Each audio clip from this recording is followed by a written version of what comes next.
Madame Gélène Lucas, vous avez la parole, vous expliquez.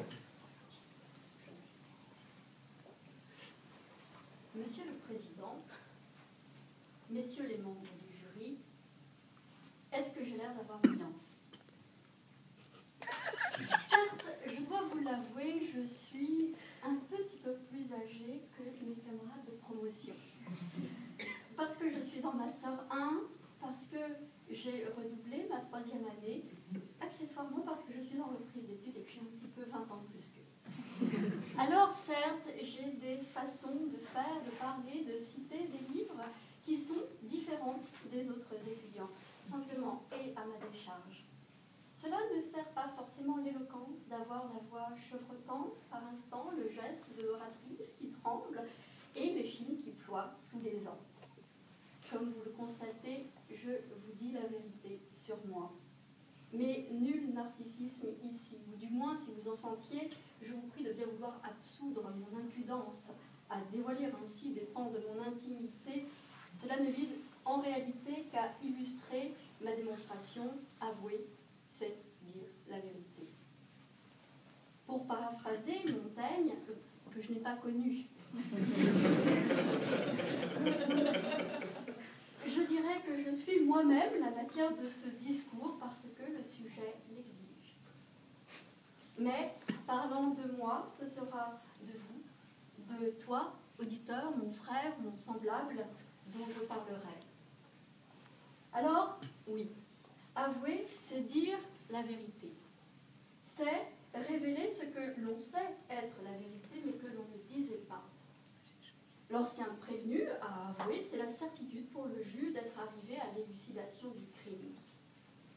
En argot, on dit qu'on lâche le morceau. On vide son sac, on balance, on passe à table, on se déboutonne, on s'affale.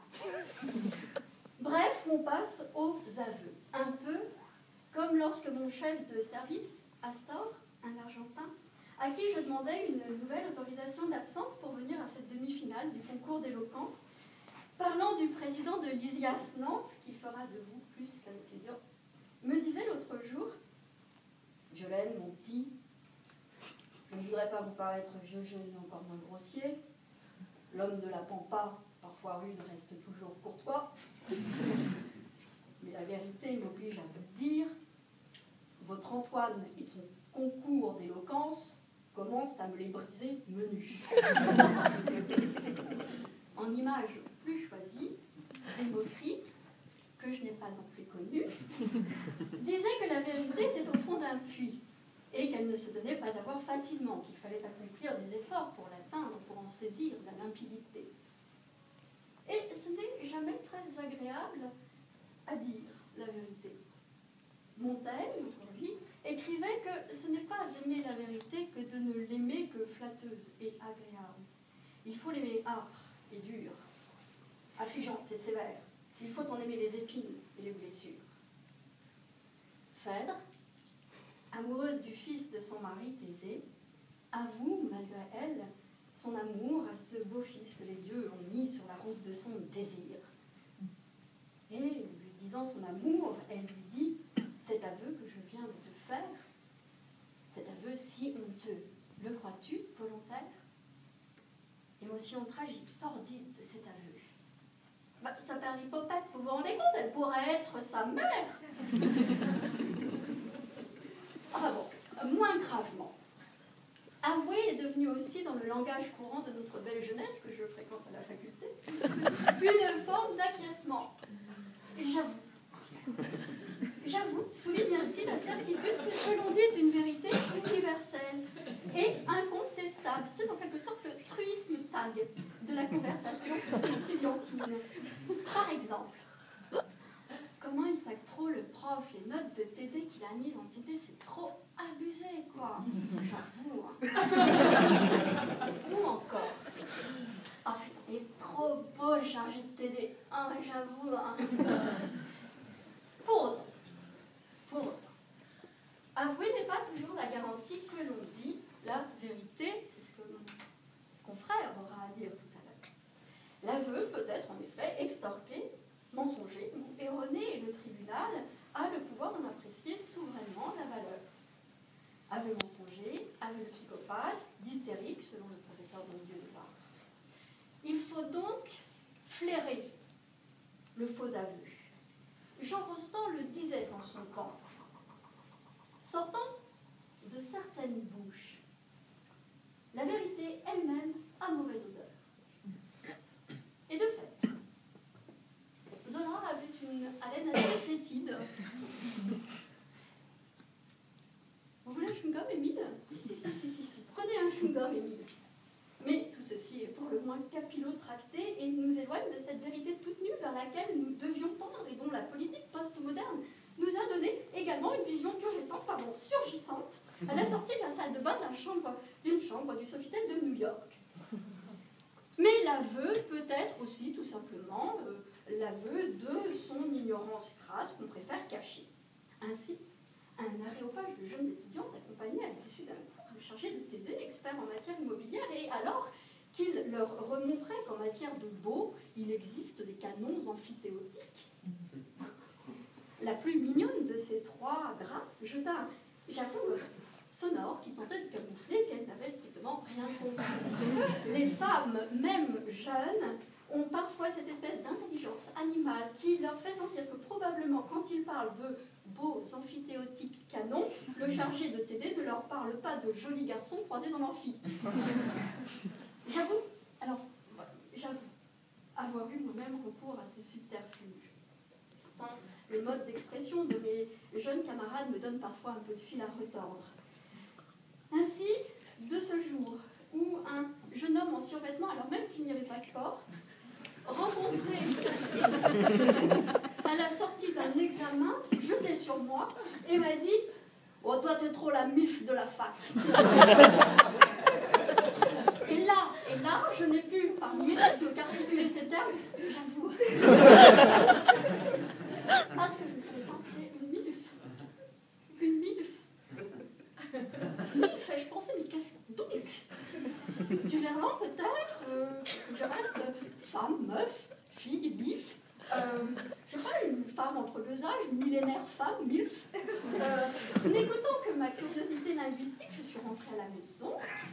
J'ai trouvé François-Xavier, mon petit dernier, qui était devant l'ordinateur. Et je lui ai demandé, FX, mon ange, qu'est-ce que milf en langage des jeunes?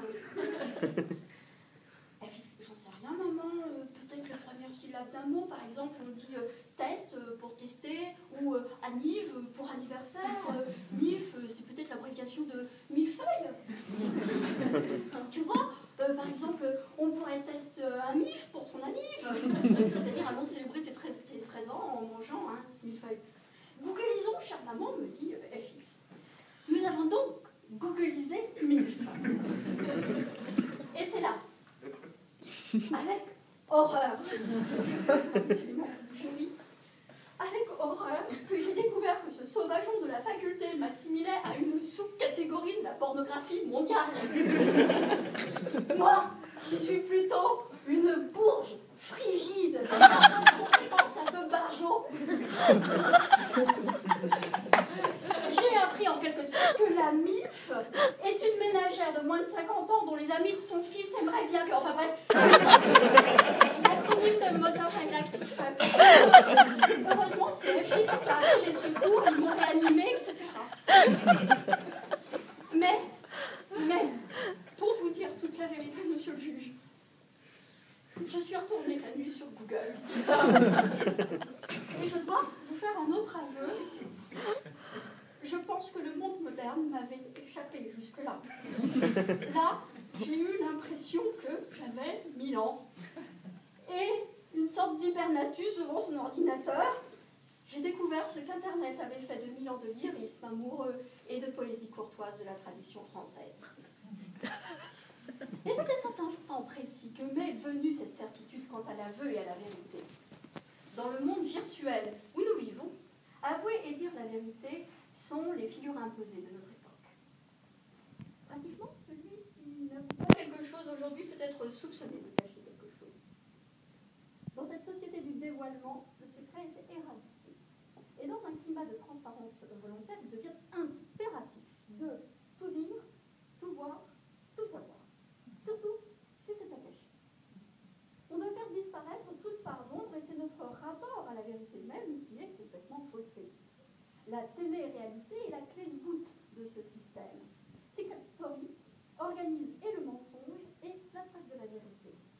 L'aveu, la vérité télévisuelle sont devenus le coup de théâtre de ceux qui ne peuvent pas se faire le dire.